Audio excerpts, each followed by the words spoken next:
அன்றைக்கி நமக்கு எங்கே வேலைன்னு கேட்டிங்கன்னா, சென்னையில் சூளைமேடு பக்கத்தில் பார்த்தீங்கன்னா எங்களை கூப்பிட்டுருந்தாங்க. எப்படின்னு கேட்டிங்கன்னா, எங்கள் வீட்டுக்கு பக்கத்து வீட்டில் வந்து தேங்காய் விழுது. கீழே கார் பார்க்கிங், கார் விட முடியல.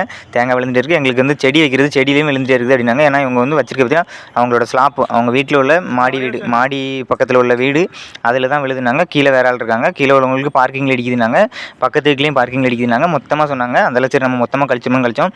இதுதான் அவங்க மரம். நம்ம வந்து மாடியில் நின்று ஏறியாச்சு. மாடியில் நின்று பார்த்தீங்கன்னா இது ஃபுல்லாமே பூந்தொட்டி தான் நினச்சி, அந்த பூந்தொட்டி எல்லாத்தையுமே நம்ம எடுத்து ஒதுக்கிட்டோம். எல்லா இடத்துல இப்படி தான் நமக்கு வந்து எல்லா இளநியுமே பறிச்சோம், தேங்காயும் பறிச்சோம். ஏன்னா தேங்காய் பழம் குமிச்சு போட சொல்லிட்டாங்க. இளநீ பழமே பறித்து வெட்டி கொடுக்க சொல்லிட்டாங்க. இளநீ பழம் எல்லாத்தையுமே நம்ம வெட்டி கொடுத்துரும். ஏன்னு கேட்டிங்கன்னா அந்த இளநீ வந்து அவங்க வெட்ட முடியாது, நாங்கள் வெட்டிட முடியும் அப்படின்னாங்க. அப்புறம் தேங்காய் மட்டும் எங்களுக்கு வந்து ஒரு 10 கன்று மட்டும் உரிச்சுட்டாங்க. நாங்கள் நம்ம மரத்துக்கு மேலே ஏறக்கு முன்னாடி கேட்டோம், எப்படி வெட்டணும், எவ்வளோ மட்டை வெட்டணும், என்ன இளநிலாம் பறிக்கணுமோ எல்லாத்தையும் கேட்டோம். எல்லாத்தையுமே சொல்லிட்டாங்க. ஏன்னா மொட்டையாக வலிச்சிருங்கன்ட்டாங்க, சின்ன குறும்பில் கூட கழிச்சிருங்கன்ட்டாங்க. ஏன்னு கேட்டிங்கன்னா அந்த தேங்காய் அவங்க யூஸ் பண்ண தெரியல. தேங்காய் வந்து எல்லாருமே கடையில் வாங்கி சாப்பிட்றாங்கட்டாங்க. அதுக்கப்புறம் முடிஞ்சு போச்சு.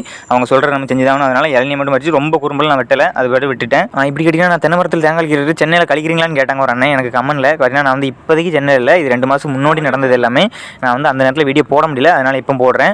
ஏன்னா எல்லாமே நம்ம வந்து முன்னாடியே எடுத்தது. அதுக்கப்புறம் அந்த நேரத்தில் என்னால் சென்னையில் வந்து என்னால் வேலை பார்க்கும்போது வீடியோ போட முடியல. நிறைய பேருக்கு நான் அதை மிஸ் பண்ணிட்டேன். இன்னும் வருவேனான்னு கேட்டிங்கன்னா நான் அது ரிட்டன் வரைக்கும் வாய்ப்பு இருக்குது. யாரும் நிறைய பேர் கூப்பிட்டிங்கன்னா கண்டிப்பாக வருவேன். ஏன்னா எனக்கு வந்துட்டு அங்கே வந்து எனக்கு வேலை இருந்தால் தான் வருவேன், இல்லைனா வர மாட்டேன். அதுக்கப்புறம் அடுத்த முறை வரும்போது கண்டிப்பாக எல்லாருமே மீட் பண்ணலாம். அதுக்கப்புறம் இன்றைக்கான வேலை நம்ம முடிஞ்சு நம்ம வந்து 2 மரம் கழிச்சு முடிச்சாச்சு.